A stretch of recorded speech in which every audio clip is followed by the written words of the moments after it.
আপনের চেয়ে আপন নেই কেউ আপনার। লেখা হাবিবুর কায়ুম।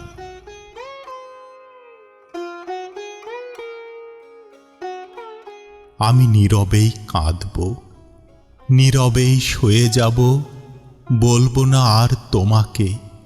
এতদিনে বুঝেছি আমি, আপনের চেয়ে আপন নেই কেউ আপনার। নীরবেই ভাবব, হৃদয়ে ধরে রাখব প্রিয় ওই মুখটি তোমার। কখনো বলবো না আর কতটা ভালোবাসি তোমায়, দেখে যাও একবার। যদি কোনো দিন জ্বর হয় কিংবা সাধারণ অসুখে, বলবো না তোমাকে, করুণা করে হলেও হাত রাখো কপালে। আমি বুঝেছি আপনের চেয়ে আপন নেই কেউ আপনার।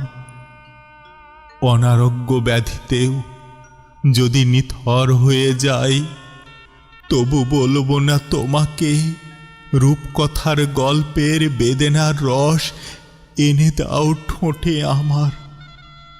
আপন শক্তিতে লড়ে যাব, হয় উঠে দাঁড়াবো, না হয় মরে যাব। এতদিনে বুঝেছি আপনের চেয়ে আপন নেই কেউ আপনার।